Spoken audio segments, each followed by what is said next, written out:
ጤና ይስጥልን ተከበራችሁ የሬዲዮ ቤተሰቦችና አድማጮች የዕለቱን ዜናዎች እናሰማችኋለን። ዜናውን እናሰማችሁን ሀብታሙ አስፋና ታምሩ ገናን ባለንበት ሰዓት አቆጣጠር የዛሬ ሰኔ 17 ቀን 2017 ዓ.ም ዜናዎችን ከማሰማታችን በፊት አርዕስተ ዜናውን እናስቀድማለን። የአገዛዙ ወታደራዊ አዛዦች ጥቃትና የአማራ ፋኖ ብሔራዊ ኃይል ወታደራዊ እንቅስቃሴ ከኢትዮጵያ ለትራምፕ ምላሽ፣ ሃይማኖት ተኮር የዝቋላው ጥቃት፣ የጤና ባለሙያዎችና ትኩረት ያላገኘው መረጃ፣ ጀነራል አሳምነውና መታሰቢያው፣ ጌታቸው ረዳ ተቃርኖ፣ ስደተኞችን ማባረር፣ ትራምፕና እስራኤል የሚሉና ሌሎችም ወቅታዊ ዜናዎች ያሉን ዝርዝሩን ነው።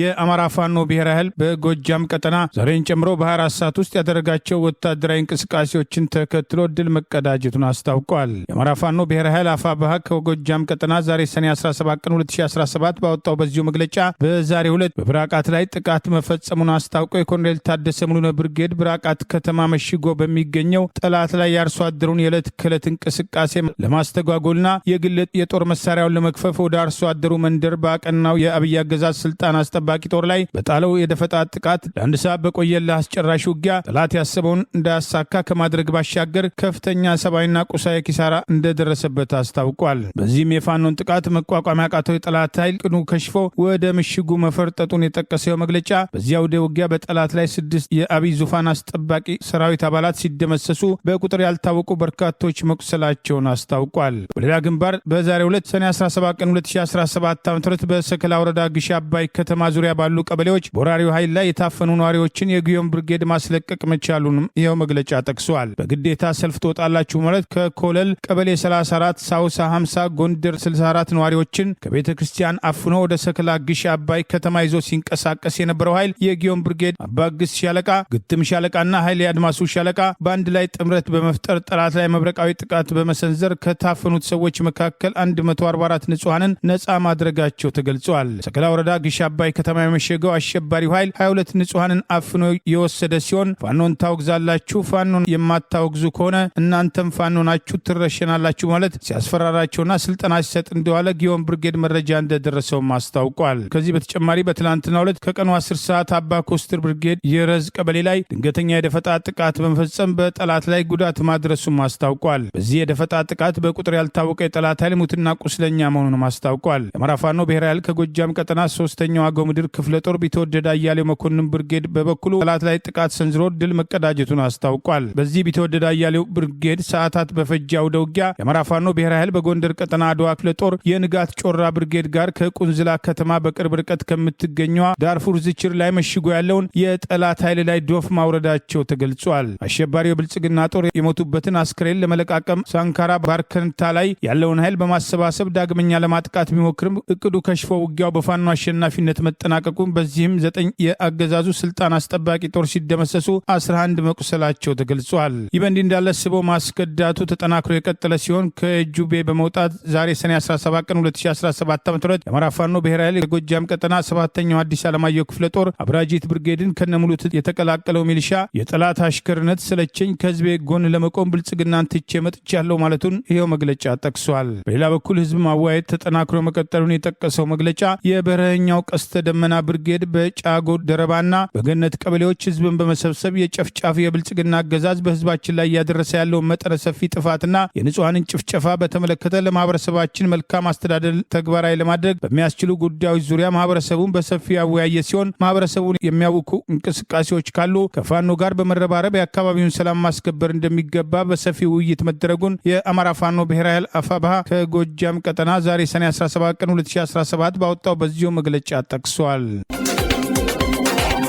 የአሜሪካው ፕሬዝዳንት ዶናልድ ትራምፕ መንግስታቸው በኢትዮጵያ የታላቁ ህዳሴ ግድብ ግንባታ ላይ ደጎስ ያለ ገንዘብም አፍስሷል በማለትም ሰሞኑን ያሰራጩት መረጃ ኢትዮጵያ አጥብቃም ተቃወመች።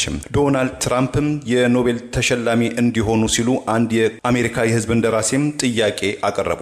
በርካታ አወዛጋቢና አነጋጋሪ አስተያየቶችን በማህበራዊ ትስስር ገጻቸው በማሰራጨት የሚታሙት ፕሬዝዳንት ዶናልድ ትራምፕ በቅርቡ ስለ ኖቤል ሽልማትም ይገባኛል ባቀረቡትም ተጠየቃዊ አስተያየት በኢትዮጵያና በግብጽ መካከል በታላቁ የህዳሴ ግድብ ግንባታና የውሃ ሙሌት ዙሪያ የተቀሰቀሰውን ውጥረት እንደዚሁም በሰርቢያና በኮሶቮ መካከል የተካሄደውን ጦርነት በማስቀረታቸው ለኖቤል ሽልማት አልበቃሁም፣ ወደፊትም በእስራኤልና በኢራን በሩሲያና በዩክሬን መካከል ሰላም ቢሰፍን አልሸለምም፣ ምክንያቱም እነዚህ ሸላሚዎች እውቅና ስለማይሰጡኝ ነው ብለዋል። ፕሬዚዳንት ዶናልድ ትራምፕ የኢትዮ ግብጽን ውጥረትን በተመለከተ የአባይ ወንዝን ፍሰትን የሚቀንስ ያሉትን የግድቡን መገደብ በመደጎማቸው እኛ አሜሪካኖችም አንረባም ሲሉ አስተያየትን ሰንዝረዋል። የአሜሪካው ግብር ከፋዮች ለኢትዮጵያም ታላቁ የህዳሴ ግድብ ግንባታ የገንዘብ አስተዋጽኦ አድርገዋል የሚለውን የፕሬዚዳንት ዶናልድ ትራምፕ ሰሞነኛ አስተያየትን በተመለከተ የታላቁ የህዳሴ ግድብ አስተባባሪ ዶክተር አረጋይ በርሄም ለአገር ውስጥ መገናኛ ብዙሃን የሰጡትን ምላሽ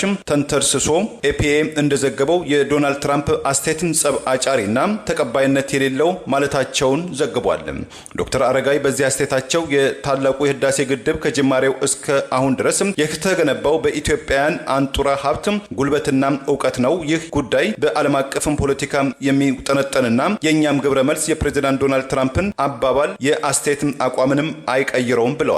ከኖቤል ሽልማቱ ጋር በተያያዘ የአሜሪካው የጆርጂያ ግዛት የሪፐብሊካን ፓርቲ የህዝብ እንደራሴ ኤሪያል ቤዲ በፕሬዚዳንት ዶናልድ ትራምፕ የሰሞነኛ የእስራኤልና የኢራን ጦርነትን በማስቆማቸው ለዚህ ታሪካዊ ላሉት ሚናቸው ዶናልድ ትራምፕ የኖቤል ሽልማት ይገባቸዋል በማለት ድጋፋቸውን ለፕሬዚዳንት ዶናልድ ትራምፕ እንደሚሰጡና ለሸላሚው የኖርዌጂያን ድርጅትም ዛሬ ደብዳቤ መላካቸውን አስታውቀዋል። ዶናልድ ትራምፕ የኖቤል ሽልማት ያገኙ የሚለው የእንደራሴው ጥያቄ ዶናልድ ትራምፕ 3 የኢራን የኒውክሌር ማብለያዎችን ካደባዩ በኋላ መሆኑ አነጋጋሪም ጉዳይ ሆኗል። የአማራ ፋኖ ብሔራዊ ኃይል በላስታ ግዳን እንጃፋት ቀጠና ትግስቱ ሻለቃን አፍናለሁ ብሎ የመጣው የአብይ አገዛዝ ስልጣን አስጠባቂ ጦር ራሱ የሕክምና ባለሙያውን ጨምሮ ከ31 በላይ ሙትና ቁስለኛ በመሆን ከ65 በላይ ቁስለኛ ይዞ ወደ መጣበት መፈርጠጡን አስታውቋል። የአማራ ፋኖ ብሔራዊ ኃይል አፋብኃ ከወሎ ቤተ አማራ ቀጠና ላስታ ሳምኖ ኮር ጥራሪ ክፍለ ጦር ተወርዋሪ ፋኖዎች ከተከዜ ክፍለ ጦር ከተውጣጡ ፋኖዎች ጋር የጠላትን ኃይል አይቀጡ ቅጣት በመቅጣት ትጥቁን አስረክቦ ሙትና ቁስለኛውን ታቅፎ በመጣ በት እንዲፈረጠጥ ማድረጋቸውን ዛሬ ሰኔ 17 ቀን 2017 ባወጣው በዚህ መግለጫ አስታውቋል። በላስታ ጀነራል አሳምነው ጽጌ ኮር ስር የሚገኘው ጥራሪ ክፍለ ጦርን ዛሬ የአማራ ህዝብ የማንነት የህልውና የፍትህ ተጋድሎ እያደረገ ላለበት ትግል ነጻነትና እኩልነት በሚናፍቁ ሰዎች ልብ ውስጥ የሚነድ እሳትን ያቀጣጠለው ባለራዩ ደማቁ አብሪ ኮከብ አባታችን ጀነራል አሳምነው ጽጌን 6ኛ ዓመት ዝክረ ሰማዕት ባከበረበት ሰኔ 16 ቀን 2017 ሌሊት 8 ሰዓት ላይ ጥራሪ ክፍለ ጦር ትግስቱ ሻለቃን አፍናለሁ ብሎ ሙጃ ማርያም ወደ 07 ቀበሌ ሌላ አቅጣጫ አሁንም ወደ 04 ቀበሌ መስቀለ 3 እንዲሁም ከወንዳች አጢማጣ ይባር በ3 አቅጣጫ የመጣውን የጠላት ኃይል 3 ሻለቃ የአብይ አገዛዝ ስልጣን አስጠባቂ ጦር አብሮት የተሰለፉት ባንዳ አድማ ብተናና ሚሊሻ ፖሊስ ላይ ቀድሞ መረጃ የደረሳቸው ጥራሪ ክፍለ ጦር ከወንድሞቹ ከተከዜ ክፍለ ጦር ጋር በጥምረት አሳምነውነት በልባቸው ውስጥ አትመው በተቀናጀና በተናበበ መንገድ በጠላት ላይ ወሰዱትን እርምጃ ተከትሎ በጠላት ላይ ከፍተኛ ሰብአዊና ቁሳዊ ኪሳራ ማድረሳቸውን ገልጿል። በዚያው ውጊያ ጠላት ሜካናይዝ ጦሩን ይዞ መድፍ ዙ 23 ሞርታር፣ ዲሽቃ፣ ብሬን፣ ስናይፐርና የነፍስ ወከፍ መሳሪያ የተጠቀመ ቢሆንም እንኳን ፋኖች መሬቱ ይዋጋል የሚባልበት የላስታና ግዳን ተራሮች ሲሳይ ሆነው ከሰኔ 16 ቀን 2017 ከሌሊቱ 8 ሰዓት እስከ ዛሬ ሰኔ 17 ቀን 2017 ዓ.ም 11 ሰዓት ድረስ አንገት ለአንገት ትንቅንቅ በማድረግ የጠላት ኃይል የጤና ባለሙያውን ጨምሮ ከ31 በላይ ሙት ከ65 በላይ ቁስለኛውን ይዞ 13 ጥቁር ክላሽ ከ600 በላይ ክላሽ ተተኳሽ፣ አንድ የብሬን ሽንሽን ከነ 280 ብሬን ተተኳሽ፣ 32 የወገብና የደረት 30 እጅ ቦምብ አስረክቦ ጠላት በመጣበት የቀረ ኃይሉን ይዞ ግራ አውጪኝ ብሎ መፈርጠጡን አስታውቋል። የወገን ኃይልን አሰላለፍ ምት መቋቋም ያቃተው የብልጽግናውን በራስ ጠባቂ ኃይል የንጹሐንን ቤትና ንብረት በመድፍና ሞርተር በዙ 23 እየደበደበ እየተንጠባጠበ ግዳን ወረዳ ሙጃ ማርያም ጤና ጣቢያ ሞልቶ ቴክኒክና ሙያ ሙትና ቁስለኛውን አስጥቶ እንደሚገኝ በአግባቡ ሳይቀብር ጥሏቸው የፈረጠጣቸውን አስከሬኖች ጭምር ፋኖች እየቀበሩ መሆኑን ይኸው መግለጫ ጠቅሷል። ይህ በእንዲህ እንዳለ አማራ ፋኖ ብሔራዊ ኃይል በወሎ ቤተ አማራ ቀጠና ንጉስ ሚካኤል አሊኮር ኢንጂነር ደሳለኝ አሰፋ ክፍለ ጦር ሪፎርም ማድረጉን አስታውቋል። ጥልቅ ግምገማና ውይይት ከተደረገ በኋላ የክፍለ ጦሩ ሰራዊት ፍላጎት ከግምት በማስገባት በተሰራው ሪፎርም መሰረት አርበኛ ፍቃዱ አባ ገንብር የክፍለ ጦር አዛዥ ሆኖ ትግሉን እንዲመራ የተመደበ ሲሆን ለአርበኛ ፈንታው ምክትል ኃላፊነት መሰጠቱም ተገልጿል። የክፍለ ጦሩ ክንፍ በዋና ሁለት ሆኖ አንዱ ጌታ ሰው አስረስ ብርጌድ ብርጌድ ሲባል የሁለተኛው ጥላሁን ፈንታ ብርጌድ የሚል ስያሜ እንዲይዝ መወሰኑም ተገልጿል። ሁለቱም ብርጌዶች የተሰየሙት በያዝነው ዓመት ጀብዱ ፈጽመው በተሰዉት ጀግኖች ስም ሲሆን ጓድን መዘከርና ሕያውነቱን ማረጋገጥ እንዲሁም ስሙ አለመሞቱን ማሳየት ተገቢ ስለሆነ ጓዶች ለከፈሉት ውድ የህይወት መስዋዕትነት መታሰቢያ ይሆን ዘንድ የድርጅት ሐውልት ተሰይሞላቸዋል በማለት ዛሬ ሰኔ 17 ቀን 2017 ዓ.ም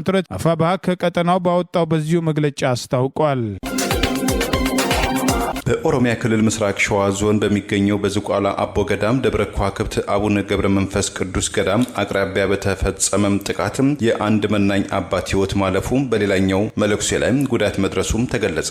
ዲደብሊው ያነጋገራቸው አንድ የኢትዮጵያ ኦርቶዶክስ ተዋሕዶ ቤተክርስቲያን አባት እንደገለጹት ባለፈው እሁድም አመሻሹ ላይ ተፈጽሟል በተባለው ጥቃትም ከገዳሙ 5 ኪሎ ሜትር ርቀት በሚገኘው አሞራ ገደል ተብሎ በሚታወቀው ስፍራ ላይ በጾምና በጸሎት ላይ ከነበሩ 8 አባቶች መካከል ተገድለው እንዳገኟቸው ሌላኛው አባትም ተደብድበው ጉዳት ደርሶባቸው በህይወት እንደተገኙ ለመናንያኑ ምግብ ለማቀበል ወደ ስፍራው የተጓዙ አማኞች መናገራቸውን የኢትዮጵያ ኦርቶዶክስ ተዋሕዶ ቤተክርስቲያን የምስራቅ ሸዋ ሀገረ ስብከት ምክትል ስራ አስኪያጅ መጋቢ ጥበባት ጌቱ ሞቲም ለራዲዮ ጣቢያው ተናግረዋል። እንደ መጋቢ ጥበባት ጌቱ ገለጻ በጾምና በጸሎት ላይ ሳሉ የተገደሉት አባትን አስከሬን የቆሰሉትንም አባት ጨምሮ የተቀሩትን መናንያን ከአካባቢው በማውጣትም ለሰማዕቱ አባት የቀብር ስነ ስርዓት በገዳሙ መፈጸሙን አረጋግጠዋል። ቀደም ሲል ለተደጋጋሚ ጥቃትና ዛቻዎች የተጋለጠው የዝቋላ አቦ ገዳም በአሁኑ ሰዓት በገዳሙ አባቶችና በጸጥታ ኃይሎች ልዩ ጥበቃ እንደሚደረግለት የገለጹት መጋቢ ጥበባትም ጌቱ ስለ አጠቃላይ ሁኔታው ለማወቅ ወደ ስፍራው እንጓዛለንም ብለዋል። ከ12ኛው ክፍለ ዘመን ጀምሮ መንፈሳዊ አገልግሎት በመስጠት በሚታወቀው የዝቋላ አቦ ገዳም ባለፈው የካቲት ወይም በፈረንጆቹ ፌብሩዋሪ 2024 ታጣቂዎች ባደረሱት ጥቃት 4 አባቶች መሞታቸውንና አንድ አባት መቁሰላቸውም ከድርጊቱም ጀርባ የኦነግ ሸኔ ታጣቂዎች እጅ መኖሩ መገለጹ ታጣቂ ቡድኑ በወቅቱ ማስተባበሉ ይታወሳል። የኢትዮጵያ ኦርቶዶክስ ተዋሕዶ ቤተክርስቲያን በበኩሏም ድርጊቱን በጽኑ አውግዛም የፌዴራልና የክልሉ ባለስልጣናት ገዳሙንና የገዳሙን ማህበረሰብ ደህንነታቸውን እንዲጠበቁም ጥሪ ማቅረቡ በገዳሙ ላይ በተደጋጋሚ ጊዜያት የሚፈጸሙ ዝርፊያና ቃጠሎ በምዕመናኖቿና በአባቶች ላይም እየተፈጸሙ የነበሩት ግድያዎችና ማስፈራሪያዎችም ከፍተኛ የመነጋገሪያ ርዕስ መፍጠራቸው አይዘነጋም። የአገዛዙ ወታደራዊ አመራሮች ላይ የተሰነዘረው የደፈጣ ጥቃት ስኬታማ መሆኑን የአማራ ፋኖ ብሔራዊ ኃይል ከጎንደር ቀጠና ባወጣው መግለጫ አስታወቀ። የአማራ ፋኖ ብሔራዊ ኃይል በጎንደር ቀጠና ጎንደር በጋሻው ክፍለ ጦር 7 መኪና ያገዛዙ ወታደራዊ አመራሮችና አባላት በተሰነዘረባቸው ድንገተኛ ጥቃት መደምሰሳቸውን አስታውቋል። ከጎንደር ቀጠና ዳግማዊ ቴዎድሮስ 5ኛው ኮር ጎንደር በጋሻው ክፍለ ጦር አካል የሆነው አጥናፉ ብርጌድ ከወርቅ ቀደበ ወደ ገደብዬ ከተማ ሲጓዙ የነበሩ የአገዛዙ ወታደራዊ አመራሮች ላይ የሰነዘረውን ድንገተኛ ጥቃት ተከትሎ መደምሰሱን አስታውቋል። የአገዛዙ ወታደራዊ አመራሮች በወርቅ ደቦ ከተማ በመገኘት በቀጠና ያለውን ሰራዊት ለግዳጅ ሰብስበው ሲያወያዩ ውለው ወደ ገደብዬ ከተማ ዛሬ ሰኔ 17 ቀን 2017 ዓ.ም ከቀኑ 10 ሰዓት ለመግባት ሲሞክሩ የአጥናፉ ብርጌድ አባላት በምክትል ሻለቃ መሪው አርበኛ አስምሮ እየተመሩ መኪናው ላይ የነበሩ ወታደራዊ አመራሮችና ጠባቂዎቻቸውን ጨምሮ ከ30 በላይ አብይ አገዛዝ ስልጣን አስጠባቂ ሰራዊትን የደመሰሱ ሲሆን ሲጓዙበት የነበረው 4 ፓትሮልና 3 ኦራል መኪናዎች ከጥቅም ውጭ መደረጋቸውን በዚህም ጠላት ከፍተኛ ሰብአዊና ቁሳዊ ኪሳራ ማስተናገዱን ከክፍለ ጦር የወጣው መረጃ ይገልጻል። ይህ በእንዲህ እንዳለ አገዛዙ ክረምቱ ከመግባቱ በፊት በፋኖ ላይ ጦርነት ከፍታለሁ በሚል በሰኔ 1 እና በሰኔ 3 መካከል ውጊያ ለማድረግ አቅዶ የነበረ ቢሆንም መረጃው አስቀድሞ መውጣቱን ተከትሎ ከሰኔ 30 በፊት በማንኛውም ቀን ጦርነት እንከፍታለን በሚል ሰፊ ዝግጅት እያደረገ መሆኑን የሚጠቅሱ መረጃዎች መውጣት ጀምረዋል። በአየርና በምድር በተቀናጀ መንገድ በከባድ መሳሪያ የታገዘ ጥቃት በመክፈት አብይ አህመድ አሉኝ የሚላቸው ኮማንዶዎችን ጭምር በማሰለፍ ሊወስደው ስለፈለገው ወታደራዊ እርምጃ ዝርዝር እቅድ በተከታታይ ይገለጻል መባሉን የሚጠቅሱ መረጃዎች የወጡ ሲሆን ለጦርነት እንዲዘጋጁ ሁሉም የአገዛዙ የጦር ክፍሎች በየደረጃው መመሪያ እንደተሰጣቸውና አዲሱ የውጊያ እቅድ በማንኛውም ጊዜ ተግባራዊ ሊሆን እንደሚችል ዛሬም ድረስ በክልሉ በእብሪት እየተዋጋ የሚገኘው አገዛዝ ልዩ ያለውን ዘመቻ ለማድረግ እንደ ከዚህ ቀደሙ ቀን ቆርጦ ጥቃት ለመፈጸም እየተዘጋጀ ነው የሚሉ መረጃዎች መውጣት ጀምረዋል። ይህ በእንዲህ እንዳለ አገዛዙ በዓለም አቀፍ የጦር ወንጀል ጭምር ተጠያቂ የሚያደርገውና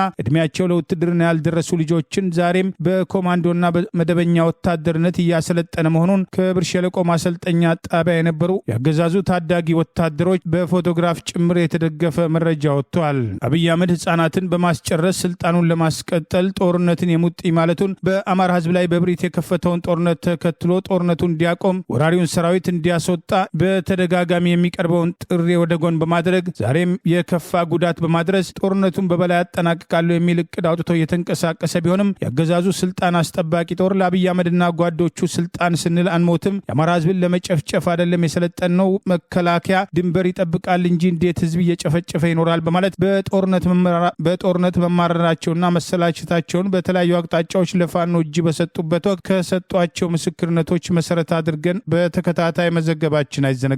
በአማራ ህዝብ ላይ አብይ አህመድ ከ2 ዓመት በላይ ባስቆጠረው ወረራ በ3 ወር ውስጥ አማራን ትጥቅ አስፈታለሁ ብቻ ሳይሆን ቀበቶ እናስፈታለን ከማለት አልፎ አማራ ክልልን ወደ 5 ሸንሽነን አናሳ እናደርጋቸዋለን የሚለው እቅድ በእብሪት እንደማይሳካ የታወቀ ቢሆንም አገዛዙ በጦርነት የአገሪቱን ኢኮኖሚ እያደቀቀ በብልጭልጭ ፕሮጀክቶቹ ሀብት እያባከነ ተጨማሪ ዕድሜውን ለማራዘም እየተንቀሳቀሰ በመሆኑ የአገዛዙ ስልጣን አስጠባቂ ወታደሮች ለፋኖ እጃቸውን በመስጠት በሰላም ወደ ቤተሰቦቻቸው እንዲሄዱ በተደጋጋሚ ጥሪ ሲቀርብ የቆየ ሲሆን ይኸው ተግባራዊ እየተደረገ ይገኛል።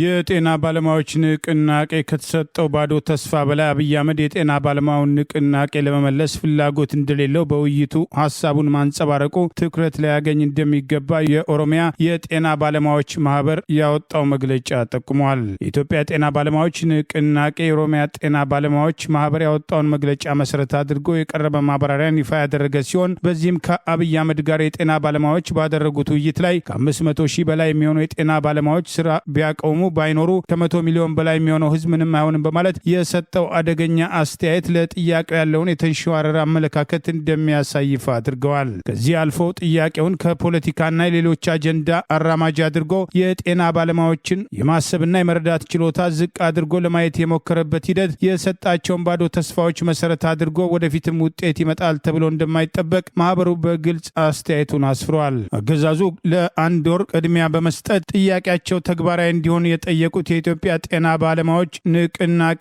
አመራሮችና የንቅናቄው አራማጆች በውይይቱ ላይ እንዳይሳተፉ ያደረገ ሲሆን የስራ ማቆም አድማውን ተከትሎም ጥያቄያቸውን ከመመለስ ይልቅ በፍረጃና በአፈና ጥያቄውን ለማዳከም ያደረገው እንቅስቃሴ የመጨረሻ ውይይቱን ታሳቢ በማድረግ በውይይቱ ዋዜማ የተወሰኑ የጤና ባለሙያዎች የተፈቱ ቢሆንም ዛሬም በእስር ላይ ብዙዎች እንደሚገኙ የተገለጸ ሲሆን ከስር ያልተፈቱት ብቻ ሳይሆን ወደ ስራ ያልተመለሱትም የስራ ማቆም አድማ ባደረጉበት ግንቦት ወር ደሞዛቸው ብዙዎቹ እንዳልተከፈላቸው የኑሮ ውድነቱን ታሳቢ በማድረግ ደሞዝ እንዲጨመርላቸው ያቀረቡት ጥያቄ ተግባራዊ ያለመደረጉን ተከትሎ እስከ ነሐሴ መጨረሻ ድረስ በውይይቱ ቃል የተገባው እርምጃ የማይወሰድ ከሆነ ከመስከረም 5 ጀምሮ የስራ ማቆም አድማ ለማድረግ ቀጠሮ መያዛቸውን ጠቅሰን መዘገባችን አይዘነጋም። የኦሮሚያ ጤና ባለሙያዎች ማህበር ባወጣው መግለጫ የሙያ ማህበራት ተወካዮች ጥያቄ እንዳያቀርቡ መደረጉን አስቀድሞ በደብረ ዘይት ቢሸፍቱ የጤና ባለሙያዎች በተሳተፉበት 2 ቀናት ውይይት ላይ ጥያቄ አቅራቢዎች ተመርጠው መዘጋጀታቸውና ከነሱ ውጭ እንዳይጠይቁ መደረጉን በዚህም ማህበራቱ ጥያቄ መጠየቅ እድል እንዳላገኙ ጭምር መግለጫው አስታውሷል። አብይ አህመድ የጤና ባለሙያዎችን በመሰብሰብ የጤና አዋቂ መስሎ ለመታየት ያደረገው ሙከራና በሌሎችም ከመምህራን ጀምሮ ባደረጋቸው ስብሰባዎች ላይ ራሱን አዋቂ አድርጎ ለማሳየት ያደረገው እንቅስቃሴ በብልጭልጭ ፕሮጀክቶቹና በጦርነት ሳቢያ የሚወድመውን ሀብት ለበጎ ተግባር ለማዋል ፍላጎት እንደሌለው በግልጽ ያሳያል የሚለው አስተያየቶችና ወቀሳዎች ተከትለው የቀረቡ ሲሆን የጤና ባለሙያዎች ደሞዝ ይሻሻላል፣ የጤና በጀቱም ይጨምራል ያለው የአውሮፓ ሀገራት የስራ ማቆም አድማ እንቅስቃሴውን ተከትሎ በአገዛዙ በኩል የተወሰዱ የአፈና እርምጃዎችን በተዘዋዋሪ በመቃወም ለጤናው ዘርፍ ለኢትዮጵያ የሚሰጡትን ድጋፍ ማቋረጣቸውን መሰረት ማድረግ እነዚህ ተስፋዎችን በመስጠት ድጋፉን ለማምጣትና ለተለመደ የጦርነትና ብልጭልጭ ፕሮጀክቶቹ ለመዋል ነው የሚሉ ወቀሳዎችና አስተያየቶችም ተከትለው እየቀረቡ ይገኛል። የጤና ባለሙያዎች አንድነታቸውን በመጠበቅ ሌሎችም ዜጎች በተለይም የመንግስት ሰራተኛው መምህራንና በኑሮ ውድነቱ የተማረረው ህዝብ በየደረጃው ባሉት አደረጃጀቶች በጋራ ድምፁን በማሰማት የመስከረሙ የስራ ማቆም አድማ የተሳካ እንዲሆን ከወዲሁ ዝግጅት ማድረግ ያስፈልጋል የሚሉ ጥሪዎችም ተከትለው መቅረብ ጀምረዋል። የጤና ባለሙያዎች ንቅናቄ ከዚህ ቀደም የስራ ማቆም አድማውን ተግባራዊ ከማድረጋቸው በፊት ከውስጥ ለውስጥ አልፎ ስራ ማቆም አድማውን ከጀመሩ በኋላ ያቀረቧቸውን ጥሪዎች አስቀድሞ እንዲያቀርቡ ተደጋጋሚ ጥሪ ሲቀርብ የቆየ ሲሆን ዛሬም ለመምህራን ለቀሩትም መንግስት ሰራተኞችና ለሌሎችም አስቀድሞ ዝግጅት እንዲያደርጉ ጥሪ ሊያደርጉ ይገባል የሚሉ አስተያየቶች መደመጥ ጀምረዋል። ዳላጂሩ ከነመያዴሱ ተውኒሳ ውበተሜራ ለጥያቄዎቹና ለሐሳቦቹ ከመድረክ ከተሰጠው መልስ አንጻር ስናየው መንግስት የጤና ባለሙያዎችን ጥያቄ የሚያይበት አይን የሚያይበት አተያይ በጣም አሳሳቢ እንደሆነ ልንረዳ ችለናል። ያዶተ ከአንኬሳ ሲራው ከንቀበን ባየተውስ ከተሰጡ መልሶችና ከተሰጡ ሐሳቦች ውስጥ ስተቶች ብዙ ቢሆኑም ይላል አንድ ይላል ብዬ ኡመተ ሚሊዮነ ዲባ ኦል ቀብዱ ኬሰቲ ኦጌሲ ኩመ ዲበሸን ሂንጫሌ ሞርሚ ካሱን ወንቲ ይፈየዱ ሂንጂሩ ጉቱማን ጉትቲ ዮ በደኒስ ሚዳን ዱፉ ሂንጂሩ ከሌሰ በሮጌሲ ፈያ ሂንቱሬ ገሩ ኡመኒ ኢንወ ጅራቻ ቱሬ ጄቹን ያርኒ ወልተጅራ ከኤ ካን ሪፋሲሳዳ ከ100 ሚሊዮን በላይ በሆነበት ባላት ሀገር ላይ 500,000 የጤና ባለሙያ ቢያምጽ ቢቃወም ቢጮ ምንም አያመጣም። ሁላችሁም ብጠፉም ምንም የሚፈጠር ነገር የለም። ትናንትና ህዝቡ የጤና ባለሙያም ሆነ የጤና አገልግሎት የለውም፣ ግን ኖሯል፣ ምንም አልሆነም የሚለው አስተያየትና እንደዚህ በሚል የተሰጠው ሐሳብ በጣም እንዳስደነገጠን ማሳወቅልን። በኢትዮጵያ ውስጥ ባለፈው ዓመትና ከዚያም በፊት በፌዴራል ዋና ኦዲተር መስሪያ ቤት በተካሄደ የሂሳብ ምርመራ በድምሩ ከ23 ቢሊዮን ብር በላይ በህግና መመሪያ ውጪ ወጪ ያደረጉ መስሪያ ቤቶች 86 በመቶውን ወጫቸውን አሁንም ለመንግስት አለመመለሳቸው ተገለጸ። የፌዴራሉ ኦዲተር ቢሮ ባካሄዳቸው የሂሳብ ህጋዊነት ምርመራዎች ያለአግባብ ወጪ ተደረጉ የተባሉ ከ20 ቢሊዮን ብር በላይ እና በዛሬው የምንዛሬ ዋጋም ከ3 ሚሊዮን ብር በላይ ዋጋ ያለው ከ23230 $230 በላይ አጥፍተው የተገኙ የፌዴራል መስሪያ ቤቶችም ገንዘቡን ለመንግስት እንዲመልሱ ታዘው እንደነበረም ተገልጾ ትዕዛዙን ስለመፈጸማቸው ለማረጋገጥ በ2016 ዓ.ም በተደረገው ምርመራ የመለሱት ገንዘብ ከ14 ከመቶ እምብዛም አለመሻገሩ ተገልጿል። የፌዴራል ዋና ኦዲተር መስሪያ ቤት የ2016 የበጀት ዓመትም የፋይናንስም ህጋዊነትንና የክንዋኔ ኦዲት ሪፖርትም ዛሬ ለህዝብ እንደራሴዎች ምክር ቤት ባቀረበው አምድ ላይ የኦዲት ሪፖርቱ እንደሚያሳየው ያላግባብ የወጡትን ወይንም ለመንግስት ገቢ ማድረግ ሲገባቸው ሳያስገቡ የቀሩት የተባሉ በድምሩ ከ23 ቢሊዮን ብር በላይ ገንዘብ መልሱ ከተባሉት መካከል 5 የገቢዎች ሚኒስቴር የቅርንጫፍ ጽህፈት ቤቶች፣ 4 የጉምሩክ ኮሚሽን ቅርንጫፍ ጽህፈት ቤቶች እንደዚሁም በወልቂጤም ኦሮሚያ ዩኒቨርሲቲ ካለባቸው ገንዘብ ከ10 ከመቶ ጀምሮ ተመላሽ ያደረጉ ናቸው ተብሏል። በሌላ በኩል በ2015 እና ከዛም በፊት በነበሩ የበጀት ዓመታትም ከ3.6 ቢሊዮን ብር በላይ በቂ ማስረጃም ሳይቀርብም መስሪያ ቤቶቹ ወጪ አድርገው መገኘታቸውን በሪፖርቱ ላይ ተገልጿል።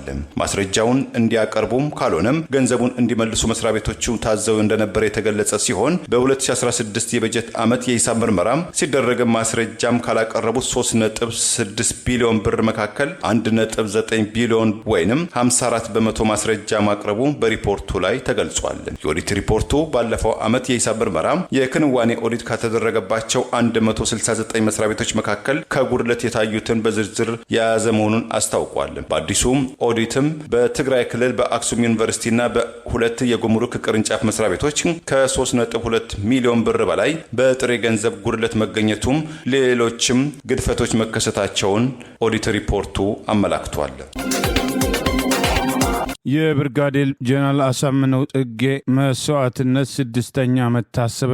የአማራ መሪዎችን በተቀነባበረ ሴራ ያጠፋው አብይ አህመድ ግንባር ቀደም ተጠያቂ በማድረግ ያሳዳቸው የነበሩት ብርጋዴር ጀነራል አሳምነው ጽጌ ሰኔ 17 ቀን 2011 ዓ.ም ዘንዘልማ ላይ ከበባ ተደርጎባቸው እንደ አጼ ቴዎድሮስ የራሳቸውን ሽጉጥ ጠጥተው መሞታቸውን ተከትሎ አገዛዙ ገደልኳቸው በማለት አስክሬናቸውን ለማዋረድ ቢሞክርም ዛሬ 6ኛ ዓመት የመስዋዕትነት መታሰቢያቸው መከበሩን የአማራ ፋኖ ብሔራዊ ኃይል ከወሎ ቀጠና ባወጣው መረጃ ይፋ አድርገዋል። ይከስማል ያሉት አሳምነው እውነት በሁሉም አማራ ልብ ለምልሟል በማለት በመታሰቢያ ዝግጅቱ ላይ የአማራ ፋኖ ብሔራዊ ኃይል ወሎ ቀጠና ፖለቲካ ጉዳዮች ምክትል ኃላፊ ፋኖ ሞገስ አባራው ባደረገው ንግግር ገልጸዋል። የፋኖ ወታደራዊ አመራሮችና አባላት በተገኙበት የብርጋዴር ጀነራል አሳምነው ጽጌ 6ኛ ዓመት መስዋዕትነት በክብር ታስበዋል። በዚህ ትውልድ ታላቁ የአማራ አባት የጦርና የፖለቲካ ጠበብቱ ነብዩ ጀነራል አሳምነው ጽጌ እንደተናገረው እንደ አማራ በአማራነት መንቃት፣ መደራጀት፣ መታጠቅና ራስን መከላከል ብቸኛ መዳኛ መሆኑን በተግባር ተረድተናል በማለት ንግግር ያደረገው ፋኖ ሞገስ አባራው በቀጠናው ምክትል የፖለቲካ ጉዳይ ኃላፊ በዚህ ትግል ታሪክ ውስጥ ለአማራነታችን አሳምነውነት መዳኛችን መሆኑን አረጋግጠናል። ሰበር ናቸው ያሉንን ጠላቶቻችንን በመከላከልና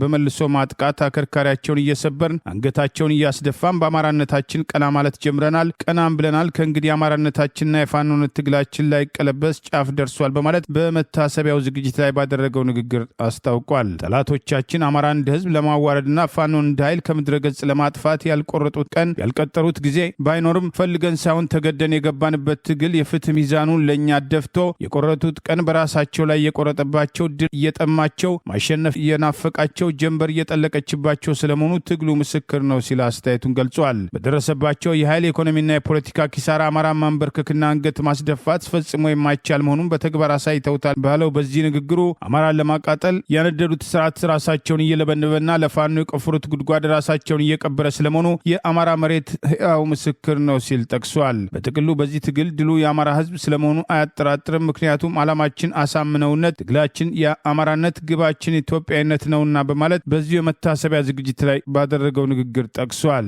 ይፈሪና ድንጉጥ ለርዕዮተ መንግስት በዚህ ዕለት በላሊበላ ከተማ ጀነራል አሳምነው ጽጌን የመቃብር ቦታ ዙሪያውን በጭፍራው ሰራዊት አስከብቦ 24 ሰዓት እያስጠበቀ ይገኛል ያለው ምክትል የፖለቲካ ኃላፊው ይህ ድርጊት ከመሬት በታች ሆነው እንኳን የሚፈሩት ጀነራል አሳምነው ጽጌ መቃብር ፈንቅሎ ይነሳል ብለው በፍርሃት ቆፈን መውደቃቸው ማሳያ ነው ብለዋል። ይህ ያስቃልም፣ ያስገርማልም፣ ያሳዝናልም ጅልነታቸው እንጂ ጀነራል አሳምነው በዚህ ዘመን ሊታይ ሊጨበጥና ሊዳሰስ የማይችል የፋኖ መሪ ነው። አሳምነው ከእንግዲህ ይዘው የማይገድሉት መንፈስ ነው። በዚህ ዘመን ሚሊዮኖች አሳምነው ሆነን ተፈልፍለናል። በዚህ ዘመን ሚሊዮኖች አሳምነው ትንፋሽ ሆነዋል። በዚህ ዘመን በሁሉም የአማራ መሬት አሳምነውነት እንደ አሸን ፈልቷል በማለት የአገዛዙን እርምጃ ተቃውሟል። እውነትና ንጋት እያደር ይጠራል እንዲሉ የነዙት ውሸት ያሰራጩት ሐሰት ተገልጦ ሴራቸው መክኖ ይከስማል ያሉት አሳምነውነት በሁሉም አማራ ልብ ውስጥ ለምልሟል ያለው ምክትል ፖለቲካ ኃላፊው የሚስጥራዊ ባቄላ ወፍጮ የሆነው እብሪተኛው ሽመልስ አብዲሳ እንደነገረን በተግባራቸው እንዳየነው ሰኔ 15 ቀን 2011 ዓ.ም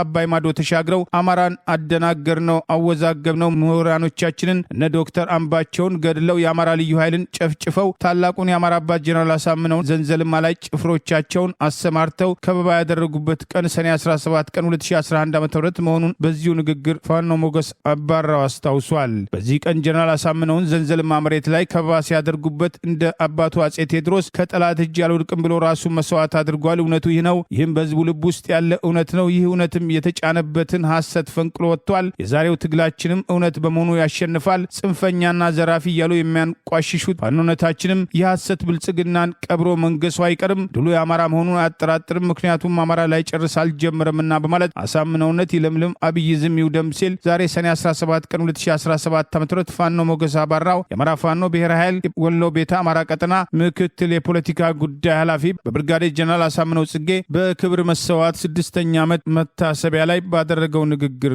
ገልጿል። ጌታቸው ረዳ ሁመራ ላይ ተናገረ የተባለውን አዲስ አበባ ላይ ክዷል። እነ ኮሎኔል ደመቀ ዘውዱ የያዙት አቋም ጥያቄ ማስነሳት ጀምረዋል። እኔ በወልቃይት ይሁን ጸገዴ የኢኮኖሚ ተጠቃሚነት እንጂ የማንነት ጥያቄ አለ ብዬ አላምንም በማለት ጌታቸው ረዳ ዛሬ አስተያየቱን አዲስ አበባ ላይ የሰጠ ሲሆን ትላንት ሁመራ ላይ የማንነት ጥያቄ እንዳለ እንደሚያምን መናገሩን ተከትሎ ራሱን በራሱ እየተቃወመ ነው የሚሉ አስተያየቶች ተከትለው ቀርበዋል። የስ የማንነት ጥያቄ አለ። የማንነት ጥያቄው በህጋዊና በፍትሃዊ መንገድ መመለስ መቻል አለበት። በወልቃይት የማንነት ጥያቄ ያለ ህጉን ተከትሎ ምላሽ ማግኘት አለበት በማለት ትላንት ሁመራ ላይ ደማቅ አቀባበል ተደርጎለት ከነ ኮሎኔል ደመቀ ዘውዱ አብይ አህመድ መፈንቅለ መንግስት የአማራ ክልል ፕሬዚዳንት ጋር ካደረገው አረጋ ከበደና በአካባቢው ተሰብስበዋል ከተባሉት ጋር በነበረው ውይይት ላይ የማንነት ጥያቄ መኖሩን እንደሚቀበል የተናገረው ጌታቸው ረዳ ዛሬ ለአዲስ ስታንዳርድ በሰጠው አስተያየት እኔ በወልቃይት የሚሆን ጸገዴ የማንነት ጥያቄ ያለ ብዬ አላምንም በማለት ትላንት ሁመራ ላይ ያራመደውን አቋም መልሶ ለመካድ ሞክረዋል። ትላንት ሰኔ 16 ቀን 2017 ዓ.ም በሁመራ የተካሄደውን ውይይት ተከትሎ የአማራ ሚዲያ ኮርፖሬሽን ባወጣው ሪፖርት የጠቅላይ ሚኒስትሩ የምስራቅ አፍሪካ ጉዳዮች አማካሪ ሚኒስትር ጌታቸው ረዳ የወልቃይት ጠገዴ ህዝብ የማንነት ጥያቄ ተገቢ መሆኑን እናምናለን ብለዋል በማለት አቶ ጌታቸው በመድረኩ አደረገ የተባለውን ንግግር ጠቅሶ ያቀረበውን ዘገባ ዛሬ ጌታቸው ረዳ ለማስተባበል ሞክረዋል። በመድረኩ ላይ ወልቃይት የሚሆን የጸገዴ የማንነት ጥያቄ አለ ብሎ እንደማያምን የተናገረው ጌታቸው ረዳ የኢኮኖሚ ተጠቃሚነት ጥያቄ እንዳላውቃለሁ። ያም ሆነ ይህ ግን የኔ እምነት እንደተጠበቀ ሆኖ እዚህ ያላችሁ ሰዎች አላችሁ ብላችሁ የምታምኑ ከሆነ የሆነ ይሁን ጥያቄ በሰላማዊና በህጋዊ መንገድ ብቻ ነው መፈታት ያለበት የሚል አቋም እንዳንጸባረቀ አድርጎ ምላሽ ሰጥተዋል። ዛሬ የወጣ ቪዲዮ ማስረጃ የማንነት ጥያቄ መኖሩን እውቅና ሰጥቶ ባለው የህግ ማዕቀፍ መፈታት አለበት ያለው ጌታቸው ረዳ አስተያየቱን ለመለወጥ ከራሱ ጓዶች የመጣበትን ተቃውሞ ተከትሎ የሰጠው አስተያየት ሊሆን እንደሚችል እየተገለጸ ነው። ይህ በእንዲህ እንዳለ በትላንቱ የሁመራ አማራ መድረክ ላይ እነ ኮሎኔል ደመቀ ዘውዱና የወልቃይት ጠገዴ ጠለም ዞን አስተዳዳሪ አሸተ ደምለው ያንጸባረቋቸው አቋሞች ጥያቄ ማስነሳት ጀምረዋል። ፓርቲያችን ለሰላም ተዘጋጅቷል በማለት በአማራ ህዝብ ላይ ግልጽ ጦርነት ያወጀው ብልጽግና ፓርቲን ያሞካሸው የዞኑ አስተዳዳሪ አሸተ ደምለው በፕሪቶሪያው ስምምነት መሰረት ችግራችን ይፈታል በማለት የሰጠው አስተያየት መነጋገሪያ ሆኗል። ለውይይት በራችን ክፍት ነው። አንድም ቀን ለሰላማዊ ንግግር፣ ለሰላማዊ ውይይት እጃችን ታጥፎ አያውቅም። መንግስታችንም ፓርቲያችንም የፕሪቶሪያው የሰላም ስምምነት ስንነጋገር ስንወያይም በፓርቲ ደረጃ በነበረው ውይይትም በመንግስትም ለሰላም ለንግግር ክፍት መሆኑ ከዚህ በኋላ ይበቃል። አንዱ ወሮ አንዱ ተወሮ የሚኖርበት ዘመን አክትሟል። ይሄ የሚፈቅድ ነባራዊ ህሊናዊ ሁኔታ የለም የሚለው ተይዞ ይሄ በሰላማዊ ንግግር ህዝቦች እንዲኖሩ ከተፈለገ ጥያቄው የእውነትና የፍትህ ጥያቄ ነው ሁሉ ማመንም አገዛዙ ችግራችን ይፈታል በማለት ባለፉት 2 ዓመታት በአማራ ህዝብ ላይ የተከፈተውን ጦርነት ተከትሎ ከዝምታ አልፎ በአማራ ህዝብ ላይ ጭፍጨፋ እየፈጸመ ያለውን የአብይ አገዛዝ ስልጣን አስጠባቂ ጦርን እንደመከታ ቆጥረዋል የተባሉት እነ ኮሎኔል ደመቀ ዘውዱ በህገ መንግስቱ መሰረት ጉዳዩ እልባት ያገኛል በማለት አብይ አህመድ ከመውጣቱ በፊት ጨምሮ በተመሳሳይ መንገድ ተሄዶ መፍትሄ ያላመጣውን ጉዳይ ዛሬም በአብይ ፈቃድ መፍትሄ ለማግኘት አስበዋል የሚሉ አስተያየቶች ተከትለው ቀርበዋል። ባለፉት 7 ዓመታት ለወልቃይት ጠገዴ ጠለምትና ራያ የአብይ አገዛዝ በጀት የማይመድብ ሲሆን በጀቱን ለትግራይ ክልል እንደሚሰጥ ተደጋግሞ ሲጠቀስ ቆይተዋል። ማንነታችን በህግ ጠይቀናል፣ ይታወቃል። ፌዴሬሽን ምክር ቤት ነው የሚያውቀው። ጉዳያችን በዝርዝር ምን ይሁን የሚለው በፌዴሬሽን በኩል ጉዳዩ እንዲቋጭ እንዲያልቅ እንፈልጋለን። የአሜሪካው ጠቅላይ ፍርድ ቤት የፕሬዝዳንት ዶናልድ ትራምፕ አስተዳደር ስደተኞችን ከአገራቸው ባለፈም ወደ ሶስተኛ አገራት ማባረር እንዲችል መንገዱን መጥረጉ ተገለጸ።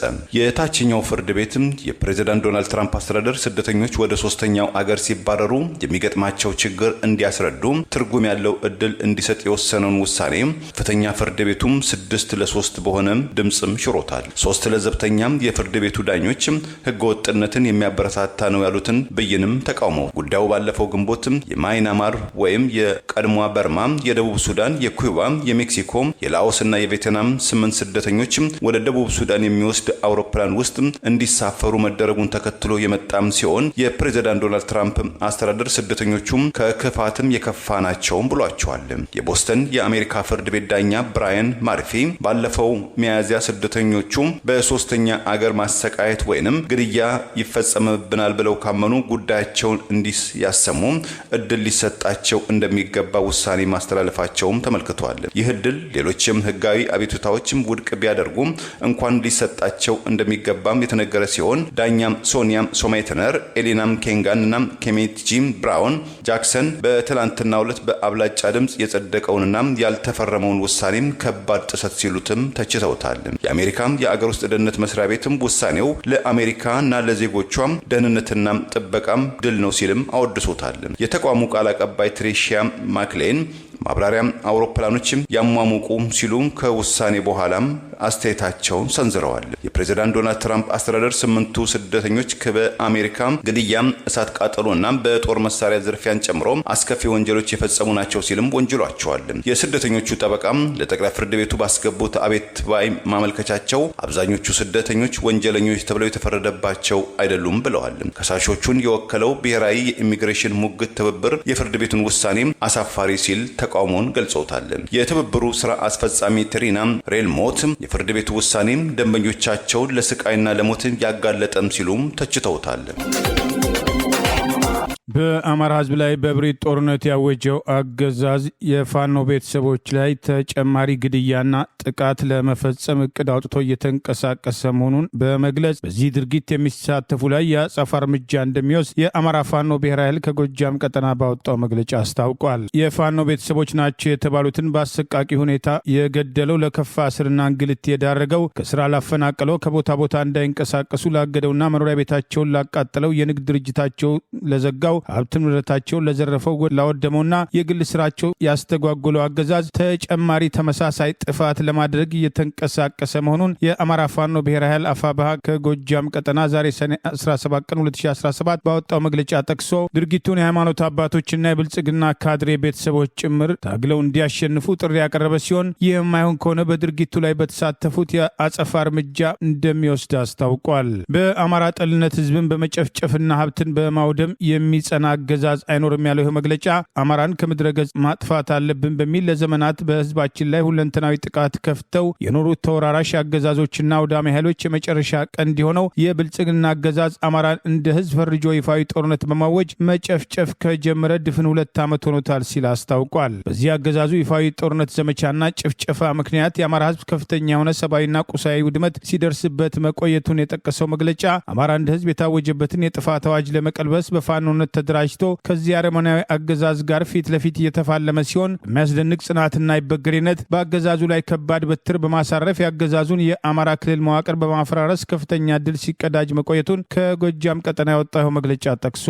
ይህ በፋኖ ብርቱ ክንድ ተደቁሶ መዋቅራዊ አሰራሩ ፈራርሶ ለወረራ ያስገባው ኃይል ከነሙሉ ትጥቁ እየተማረከና እየተደመሰሰ የሚገኘው አገዛዝ ዓለም አቀፍ የሽብር ተግባርና የጦር ወንጀል ማሳያ የሆኑትን ንጹሐን ላይ ያነጣጠረ ግድያና የሀብት ማውደምና ዘረፋ እየፈጸመ እንደሚገኝም አስታውቋል። በተለይም አገዛዙ ጦርነቱን ካወጀበትና ህዝብን መጨፍጨፍ ከጀመረበት ጊዜ ጀምሮ ራሳቸውንና ህዝባቸውን ከወራሪው ለመከላከል በፋኖነት የተደራጁ አመራርና አባላት ቤተሰብ ላይ ያነጣጠረ ሁለንተናዊ ጥቃት እየፈጸመ መቆየቱን ህዝባችን በትዝብት ሲመለከተው ቆይቷል ሲል አስታውቋል። በፋኖ ቤተሰቦች ላይ ደረጃ በደረጃ ሲፈጸሙ የነበሩ አሰቃቂ ጥቃቶችን የዘረዘረው መግለጫ ይህ ሁሉ ግፍ አልበቃ ያለው አገዛዝ ከሰሞኑ የፋኖ ቤተሰቦችን በአዲስ መልክ እያደነ ለመግደል ለስርና እንግልት ለመዳረግ ሀብት ንብረታቸውን ለመዝረፍና ለማውደም እንዲሁም ሁሉን አቀፍ የጥፋት እርምጃ ለመውሰድ መዘጋጀቱን አረጋግጠናል ብለዋል። በመሆኑም በታንክ የተደበቁ ካድሬዎች በወራሪው ታግዘው በፋኖ ቤተሰቦች ላይ ሊፈጽሙ የተዘጋጁትን ጥቃትና የሽብር ተግባር መላው ማህበረሰባችን በተለይም የሃይማኖት ተቋማትና የብልጽግና ካድሬ ቤተሰቦች ታግላችሁ ይህንን ታከሽፉ ዘንድ እናሳስባለን ያለው መግለጫ የኃይልና የፖለቲካ ብልጫ የተወሰደበት የዚህ አረመኔ አገዛዝ ካድሬዎች በፋኖ ቤተሰብ ላይ ያቀዱትን ጥቃትና ጥፋት መፈጸማቸውን የሚቀጥሉበት ከሆነ ይህን ጥፋት በሚያቅዱና በሚያስፈጽሙ ላይ በአይነቱ ልዩ የሆነ የአጸፋ እርምጃ የምንወስድ መሆኑን እናሳውቃለን በማለት አፋብኃ ከጎጃም ቀጠና ዛሬ ሰኔ 17 ቀን 2017 ባወጣው በዚሁ መግለጫ አስጠንቅቋል። የአሜሪካው ፕሬዝዳንት ዶናልድ ትራምፕ በእስራኤልና በኢራን መካከል የሚካሄደው የአየር የሚሳይልና የድሮን ጦርነት አክትሟል፣ እርቀ ሰላምም ተደርሷል የሚል መልእክት ካጋሩ በኋላ በኢየሩሳሌምና በቴሄራን መንግስታት መካከል የሚደረገው ወታደራዊ እንቅስቃሴ ፕሬዝዳንት ትራምፕ ከዲፕሎማሲ ያፈነገጠም ቃል እንዲጠቀሙ ማስገደዱን ተመለከተ። ትራምፕ ሁለቱን አገራትንም ዘለፉ። ኢራንን በቦምብ በአደባዩ ማግስት በእስራኤልና በኢራን መካከል እርቀ ሰላም ወርዷል የሚል መልእክት በማህበራዊ ስር ገጻቸው ያጋሩት ፕሬዝዳንት ትራምፕ የእርቀ ሰላም ሂደቱ ዛሬ ማክሰኞ ጀምሮ ተግባራዊ ይደረጋል ብለው ሲጠብቁ በእስራኤልና በኢራን መካከል የወታደራዊ አውሮፕላንና የሚሳይል ጥቃት መፈጸሙን የሚገልጹ መረጃዎች መስማታቸውን ክፉኛ እንዳበሳጫቸው ተናግረዋል። በሆላንድ ዘሄግ በሚካሄደው የሰሜን አትላንቲክ የጦር ቃል ኪዳን ወይም ኔቶ አባላት ስብሰባ ለመታደም ከዋሽንግተን የተንቀሳቀሱት ዶናልድ ትራምፕ በመሰረቱም ሁለት በጦርነት ላይ የሰነበቱ ሁለት አገራት አሉ።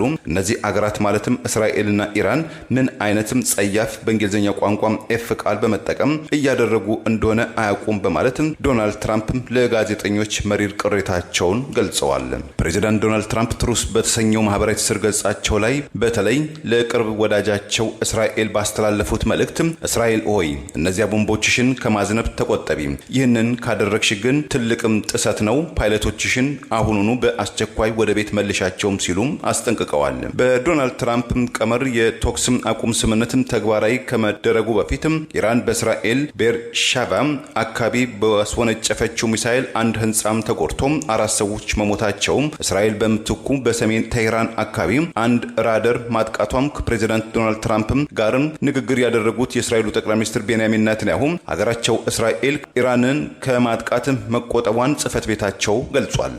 በዛሬ ያሉን ዜናዎች እነዚህ ናቸው። ዜናውን ስታደምጡ ለቆያችሁ የህብር ሬዲዮ ቤተሰቦችና አድማጮች ምስጋናችን ድረሳችሁ። የህብር ሬዲዮ ኦፊሻል የዩቲዩብ ቻናላችንን ሰብስክራይብ ያላደረጋችሁ ሰብስክራይብ በማድረግ በተጨማሪም የደውል ምልክቱን በመጫን የህብር ሬዲዮ ቤተሰብ እንድትቀላቀሉ በአክብሮት እንጋብዛለን። እንደ ወትሮ ሁሉ የህብር ሬዲዮ ቤተሰቦች ፕሮግራሞቻችንን ላይክ በማድረግ ሼር በማድረግ አስተያየቶቻችሁን በመስጠት አብሮነታችሁን እንድትገልጹ በአክብሮት እንጠይቃለን። በድጋሚ እናመሰግናለን። ጤና ይስጥልን። ቸር እንቆይ።